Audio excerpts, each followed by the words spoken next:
രാഹുൽ ഗാന്ധി അദ്ദേഹത്തിൻ്റെ പാർട്ടിയും കോൺഗ്രസ് പാർട്ടി പ്രത്യേകിച്ച് ഇന്ത്യ മുഴുവനും വലിയ രീതിയിലുള്ള പ്രതിഷേധം നടത്തുകയാണ്. അംബേദ്കറെ പറ്റി അമിത്ഷാ പാർലമെൻറ്റിൽ രാജ്യസഭയിൽ പറഞ്ഞത് വളരെ മോശമായ സംഭവമായിപ്പോയി.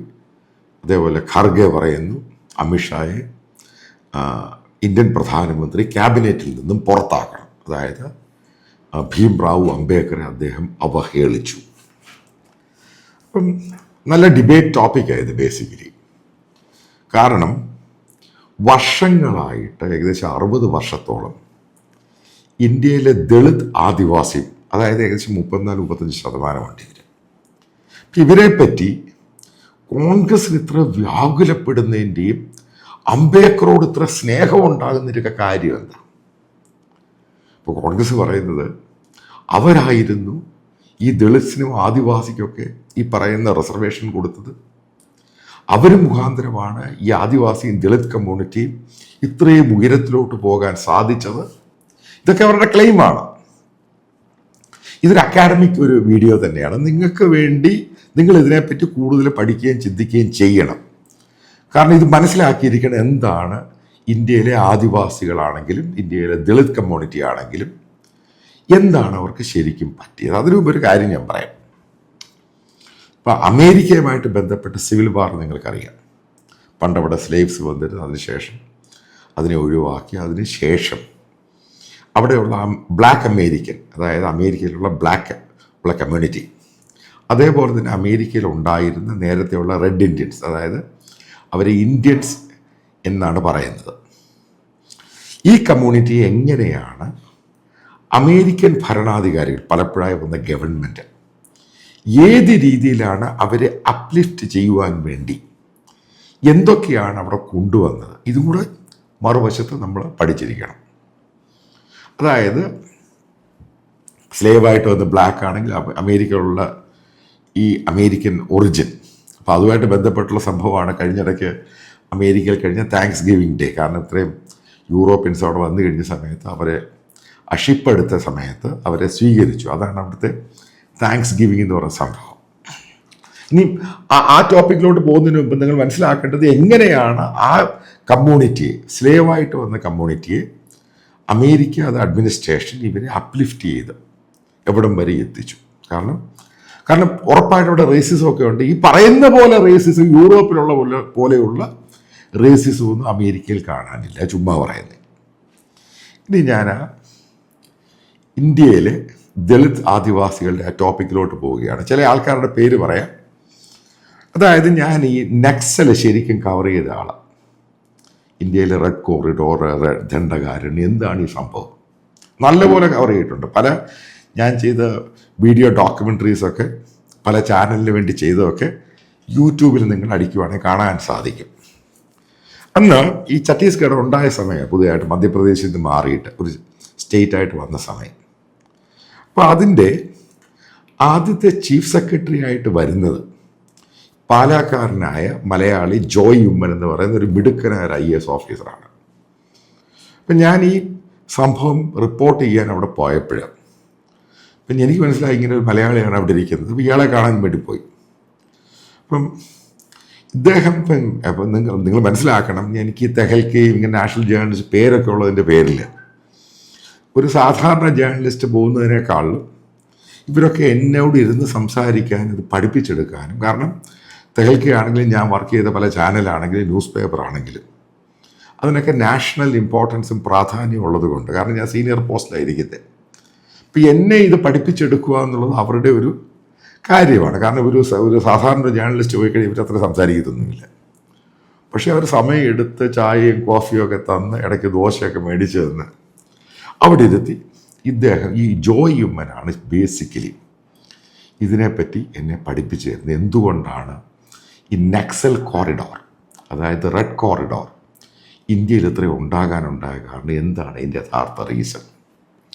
ഇനിയാണ് നമ്മൾ ഈ അക്കാഡമിക് ഇൻട്രസ്റ്റിൽ പഠിക്കേണ്ട മനസ്സിലാക്കേണ്ട ഒരു പ്രധാനപ്പെട്ട പോയിൻ്റാണ്. ഇന്ത്യക്ക് സ്വാതന്ത്ര്യം കിട്ടുന്നതിന് മുമ്പ്, അതായത് ബ്രിട്ടീഷ് സോഷ്യോളജിസ്റ്റും സയൻറ്റിസ്റ്റുകളും ഇന്ത്യക്കാരും ഇന്ത്യയുടെ സോഷ്യോളജിയെ പറ്റിയും ഇന്ത്യയുടെ ട്രൈബ്സിനെ പറ്റിയൊക്കെ പഠിക്കാൻ വലിയ സയൻറ്റിസ്റ്റ് ഗ്രൂപ്പ് തന്നെ ഉണ്ടായിരുന്നു. കാരണം അവിടെ ഫോറിനിൽ നിന്ന് പഠിച്ച ഗ്രൂപ്പൊക്കെ ഉണ്ടായിരുന്നു. അപ്പോൾ ഈ സ്വാതന്ത്ര്യമെല്ലാം കിട്ടിയ ശേഷം ഈ സോഷ്യൽ സയൻറ്റിസ്റ്റ് ഗ്രൂപ്പുകൾ ഈ നെഹ്റുവിനോടും അതേപോലെ തന്നെ അന്ന് ക്യാബിനറ്റിനെയും ബ്രീഫ് ചെയ്തു. ഇനിയും വരാൻ പോകുന്ന സമയം എന്ന് പറയുന്നത് ഡീഫോറസ്റ്റേഷൻ, അതായത് ഫോറസ്റ്റുകൾ ഇല്ലാതാകും. കാരണം ഈ ഫോറസ്റ്റുകളിലെ ഈ ട്രൈബൽ താമസിക്കുന്ന ഫോറസ്റ്റുകളിലാണ് ഏറ്റവും കൂടുതൽ മൈനിങ് ഉണ്ടാകാൻ പോകുന്നത്. കാരണം സത്യമാണ്, iron or mining, call mining, bauxite mining, നിങ്ങൾ ഏത് മൈനിങ് എടുത്തോ, ഇതെല്ലാം ബേസിക്കലി ഇന്ത്യയിലെ ട്രൈബൽ ബെൽറ്റുകളിലാണ് ഉണ്ടാവുക. അപ്പം അങ്ങോട്ട് ഈ കമ്പനികളും സംഭവമൊക്കെ അത് കൊമേഴ്ഷ്യലൈസ് ചെയ്യുന്ന സമയത്ത് ഈ ഫോറസ്റ്റുകൾ നശിക്കും. അതേപോലെ തന്നെ അവിടെയുള്ള ട്രൈബ്സ് അവരെ പഠിപ്പിക്കണം, അതായത് വിദ്യാഭ്യാസം കൊടുക്കണം. ഇതവർ റെക്കമെൻഡ് ചെയ്തത്. അതിൻ്റെ ഭാഗമായിട്ട് എനിക്കറിയത്തില്ല എത്ര പേർക്ക് ഈ എൻ്റെ വീഡിയോ കാണുന്നവർക്ക് അറിയാം ഈ സംഭവം. കോമൺവെൽത്ത്, അതായത് ബ്രിട്ടൻ, ഇന്ത്യ ഗവൺമെൻറ് അന്നത്തെ കാലം മുതൽ ഒരു വർഷം 30,000 പൗണ്ട് ഗവൺമെൻറ് ഓഫ് ഇന്ത്യക്ക് കൊടുത്തു. അതായത് ഈ ട്രൈബൽസിനെയും ഈ ബാക്ക്വേർഡ് ക്ലാസിനെയും അവരുടെ കുട്ടികൾക്ക് എഡ്യൂക്കേഷൻ കൊടുക്കാൻ വേണ്ടിയാണ് ഈ പണം കൊടുത്തിരിക്കുന്നത്. അത് ഇപ്പോഴും വരുന്നുണ്ട് ഈ പണം. നിങ്ങൾക്ക് എത്ര പേർക്കറിയാം ഈ പണം പോകുന്നത്?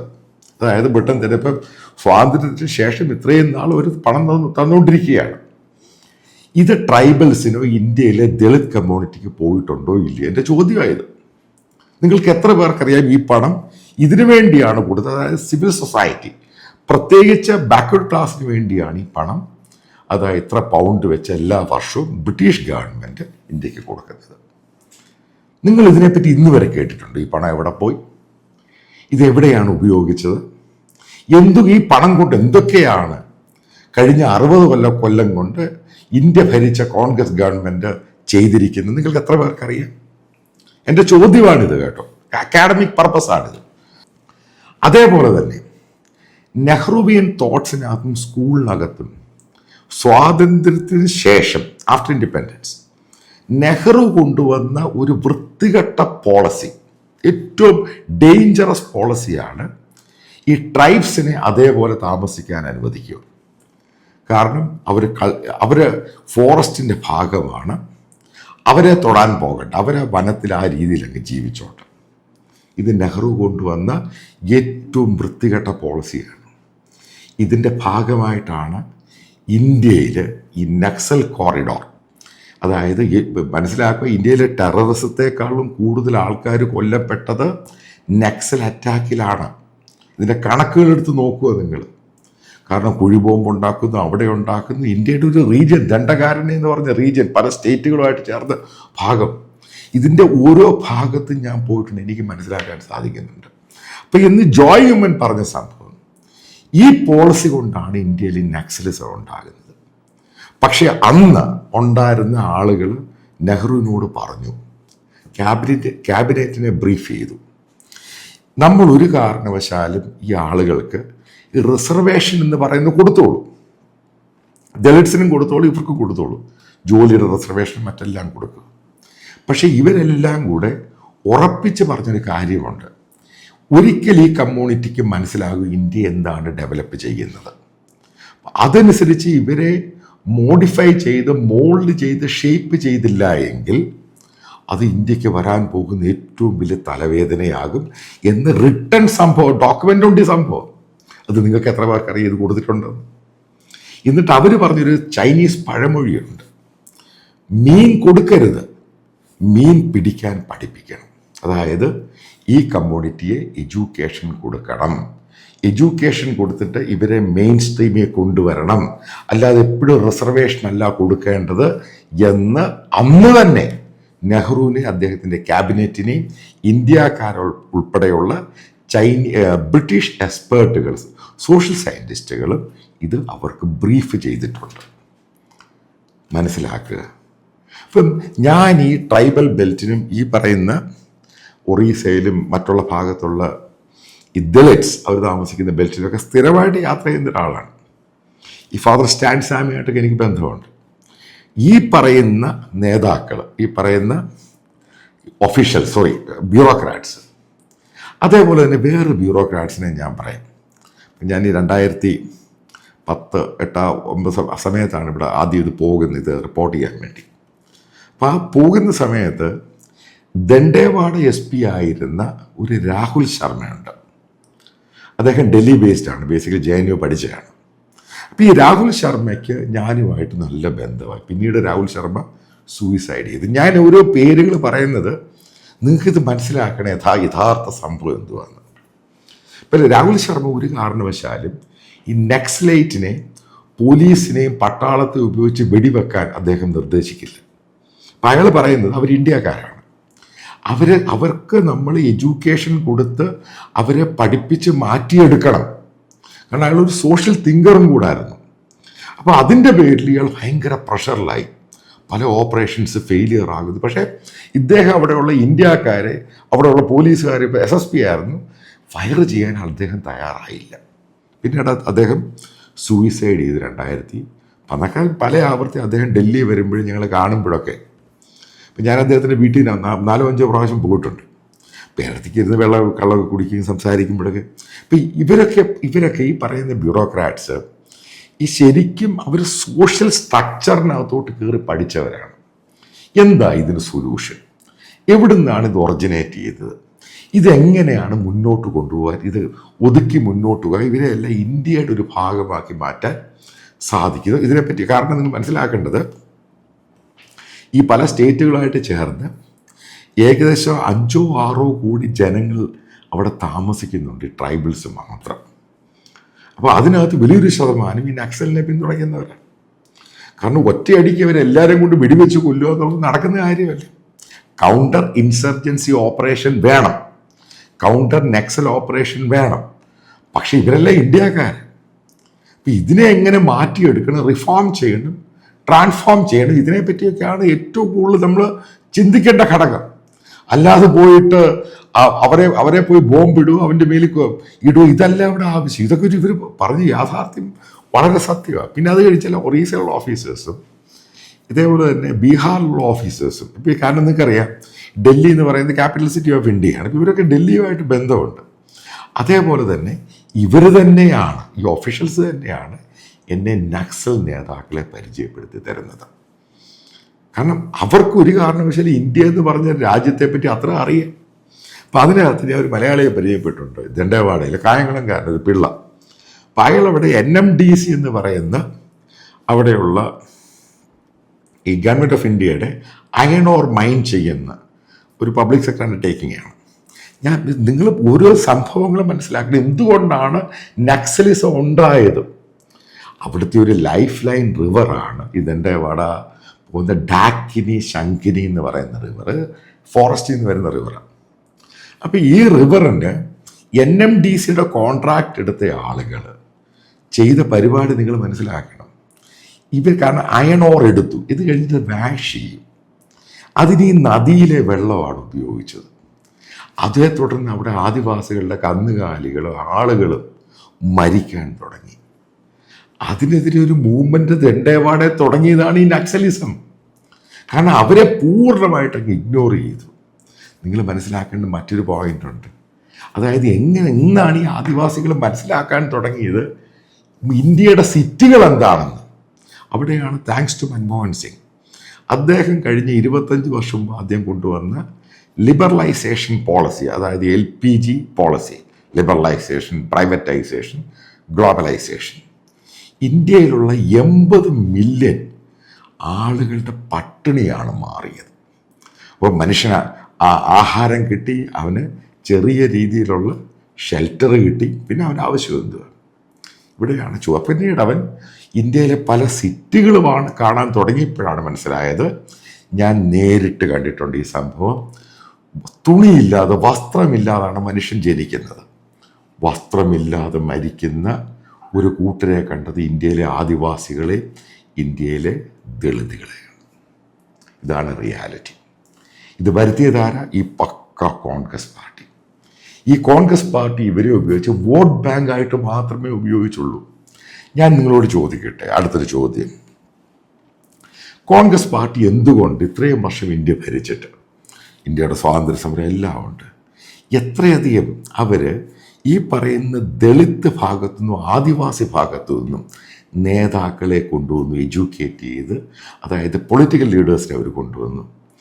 കോൺഗ്രസ് ഇരുന്ന സമയത്ത്, അതായത് ഇന്ത്യയിൽ നിന്നും ഒറീസയിൽ നിന്നും ആദ്യമായിട്ട് ഒരു ആദിവാസി ഇന്ത്യയുടെ ക്യാബിനറ്റ് സെക്രട്ടറി ആകേണ്ടതായിരുന്നു. നിങ്ങൾക്ക് എത്ര പേർക്കറിയാം? അതാരെ തട്ടിമാറ്റിയത്? പക്ക കോൺഗ്രസ്. കാരണം സീനിയോറിറ്റിയും കഴിവും അനുസരിച്ച്. അത് കോൺഗ്രസ് പാർട്ടി ഒരു കാരണവശാലും, നിങ്ങൾ പല തെളിവുകളും ഞാൻ തരാം, അവരൊരു കാരണവശാലും ദളിത് ആദിവാസികളെ ഈ പൊസിഷനിലോട്ട് കൊണ്ടുവരാൻ ശ്രമിക്കത്തില്ല. എപ്പോഴും പപ്പറ്റ് പൊസിഷനിലാണ് കൊണ്ടുവരുന്നത്. അതായത് ഗവർണറാക്കുക, രാഷ്ട്രപതിയാക്കുക, അതായത് കീ പോസ്റ്റിലോട്ട് വന്നാൽ മാത്രമേ ഇവർക്ക് മനസ്സിലാകത്തുള്ളൂ, മറ്റുള്ള ആൾക്കാരും ഇതിനകത്തോട്ട് കയറി വരാൻ സാധിക്കുകയുള്ളൂ. അങ്ങനെ പല തെളിവുകളുണ്ട്. ഇവർ ഈ പറയുന്ന ആദിവാസി ദളിത് പ്രേമം പച്ചക്കള്ളമാണ്. ഇപ്പോൾ കേരളത്തിലുള്ളവർ ഇന്നും നെഹ്റു ഗാന്ധി ഫാമിലിയെ ഭയങ്കരമായിട്ട് ആരാധിക്കുന്നുണ്ട്. എത്ര പേർക്ക് എൻ്റെ യാഥാർത്ഥ്യം അറിയാം? അതേപോലെ തന്നെ ഈ ആദിവാസി ദളിത് കമ്മ്യൂണിറ്റിയെ ഇത്ര നാളും പൊട്ടുകളിപ്പിച്ചിട്ടുള്ളത് കോൺഗ്രസ് പാർട്ടിയും കോൺഗ്രസിൻ്റെ പ്രധാനമന്ത്രിമാരും ആ കുടുംബം മാത്രം. കാരണം കോൺഗ്രസിനകത്ത് എല്ലാ സമയത്തും ഒരു അപ്പർ കാസ്റ്റ് എപ്പോഴായിട്ട് നേതാക്കന്മാരുണ്ടായിരുന്നു. അവരൊരു കാരണവശാലും ആ കാസ്റ്റ് ഡിസ്ക്രിമിനേഷൻ തന്നെയായിരുന്നു. അവർ പറയുമ്പോൾ വലിയ വലിയ പേരുകൾ, അംബേദ്കർജിയൊക്കെ പേര് പറയും. ഇന്ന് വരെ അംബേദ്കറെ ഏറ്റവും കൂടുതൽ ഫെസിലിറ്റേറ്റ് ചെയ്തിട്ടുള്ളത് കഴിഞ്ഞ വർഷം നരേന്ദ്രമോദി, കഴിഞ്ഞ 10 വർഷം കൊണ്ട് നരേന്ദ്രമോദി പ്രധാനമന്ത്രിയായ ശേഷമാണ്. ഈ അംബേദ്കറിൻ്റെ ഫെസ്റ്റിവലായിട്ട്, കാരണം സെൻറ്ററി ഫെസ്റ്റിവലായിട്ട് ബന്ധപ്പെട്ട് ഇന്ത്യയിലാകമാനം നടത്തിയ ഓരോ പ്രോഗ്രാം, കാരണം നരേന്ദ്രമോദിയുടെ ലൈഫിലെ ഏറ്റവും വലിയ ആഗ്രഹമാണ് ഇന്ത്യയിലെ കാസ്റ്റും ക്രീഡും നശിപ്പിക്കുക. കാരണം ഇതാണ് ഇന്ത്യയുടെ ഏറ്റവും വലിയ തലവേദന. അതുമായിട്ട് ബന്ധപ്പെട്ടൊരു കാര്യം കൂടെ പറയാം. ഇന്ത്യയിലെ ഉയർന്ന ഹിന്ദു കമ്മ്യൂണിറ്റി അവരുടെ ലൈഫ് സ്റ്റൈലിൻ്റെ ഭാഗമായിട്ട് അവർ ഈ പറയുന്ന ആദിവാസികളെ, ഈ ദളിത്സിനെ അക്സെപ്റ്റ് ചെയ്തിരുന്നില്ല എങ്കിൽ വരാൻ പോകുന്ന വർഷങ്ങളിൽ ഉറപ്പായിട്ടും ഈ പറയുന്ന ആദിവാസികളും ദളിത്സും 100% ഇവർ ക്രിസ്ത്യൻസായിട്ട് കൺവേർട്ട് ചെയ്ത് പോകും. കാരണം നിങ്ങൾ മനസ്സിലാക്കുക, അവന് ആഹാരം കിട്ടി, അവന് ഷെൽട്ടറുണ്ട്, അവന് എഡ്യൂക്കേഷൻ കിട്ടിക്കൊണ്ടിരിക്കുന്നു, ഇനി അവന് സ്റ്റാറ്റസ് ക്വോ ആണ് വേണ്ടത്. നിങ്ങൾ അവനെ ഡിസ്ക്രിമിനേറ്റ് ചെയ്ത് മാറ്റുവാണെങ്കിൽ ഇപ്പോൾ കോൺഗ്രസിൻ്റെ കാര്യം ഒറ്റ കാര്യത്തിലാണ് നരേന്ദ്രമോദി നിങ്ങൾ യു പി നോക്കുകയാണെങ്കിൽ നരേന്ദ്രമോദി ഒറ്റ കാര്യത്തിലാണ് മായാവതിയുടെ ദളിത് പൊളിറ്റിക്സ് ഇല്ലാതാക്കിയത്. അതായത് ആ സിറ്റി ക്ലീൻ ചെയ്ത 5ഓളം ദളിത് ആൾക്കാരുടെ കാല് കഴുകി. ഇതൊരു ബിബ്ലിക്കൽ തോട്ട്സ് ആണ് ബേസിക്കലി. ഇതോടെ തീർന്നു പോയി. അവിടെയുള്ള ദളിത്സ്മാരുടെ സപ്പോർട്ട് ഈ മായാവതിക്കും മറ്റുള്ള കാരണം ഇവരുടെ വോട്ട് ബാങ്ക് പൊളിറ്റിക്സിൻ്റെ ഭാഗമാണ്. അവിടെയാണ് BJP മോദിയും വൻ വിജയം നേടിയത്. ഇത് മനസ്സിലാക്കണമെങ്കിൽ ഈ നോർത്ത് ഇന്ത്യയിൽ ഗ്രൗണ്ട് റിയാലിറ്റി മനസ്സിലാക്കിയാൽ മാത്രമേ OBC പൊളിറ്റിക്സ് എന്താണ്, ദളിത് പൊളിറ്റിക്സ് എന്താണ്, ആരാണ് ഇവരെ കൈയിട്ട് വാരുന്നത്, എന്താണ് ഇവരുടെ പൊളിറ്റിക്കൽ വോട്ട് ബാങ്ക്, എങ്ങനെയാണ് ഇവർ എക്സിസ്റ്റ് ചെയ്യുന്നത്, ഇതിനെപ്പറ്റി നിങ്ങൾ ഡെപ്തായിട്ട് സ്റ്റഡി ചെയ്യേണ്ട അക്കാഡമിക് ടോപ്പിക്സ്. കാരണം ഇന്ത്യയിൽ 34-35% ദളിത്സും ആദിവാസികളുമാണ്. ഇവരെ പിടിക്കാൻ വേണ്ടി, അതായത് ഇവരെ മാറ്റാൻ വേണ്ടി ഇവിടുത്തെ സുഡാപ്പികൾ കുറച്ച് സംഭവങ്ങളൊക്കെ അത് കംപ്ലീറ്റ് ആയിട്ട് ഫെയിലിയർ ആയിപ്പോയി. ഇതിൻ്റെ കാരണം എന്തുവാ? ഈ ഇസ്ലാം മതം അക്സെപ്റ്റ് ചെയ്യണം എന്നുണ്ടെങ്കിൽ അപ്പം അതിനകത്ത് ലിബറൽ സംഭവങ്ങൾ, അതിനകത്ത് സാധനമൊന്നുമില്ല. അവിടെയാണ് ഇത് ഫെയിലിയർ. എന്തുകൊണ്ടാണ് ഇവർ കൂടുതൽ ക്രിസ്ത്യനിലോട്ട് പോകുന്നതിൻ്റെ കാര്യം എന്താ റീസൺ? അവിടെ പള്ളിയിൽ പോയാലേ ഇല്ലെങ്കിലായി. കാരണം അവനൊരു കമ്മ്യൂണിറ്റി ഫ്രീഡം ഉണ്ടായി കൊടുക്കുന്നു. ഇതാണ് ഇന്ത്യയിലെ ഹിന്ദുക്കൾ മനസ്സിലാക്കേണ്ടത്. നിങ്ങൾ അവരെ അക്സെപ്റ്റ് ചെയ്തില്ല എങ്കിൽ ഇവർ ഹിന്ദു മതത്തിലല്ല, ഇവർ പൂർണ്ണമായിട്ടും ഇന്ത്യയിൽ അവർ കൺവേർഷൻ ഉണ്ടാകും എന്നാണ് ഞാൻ 100% തീർത്തും പറയാം.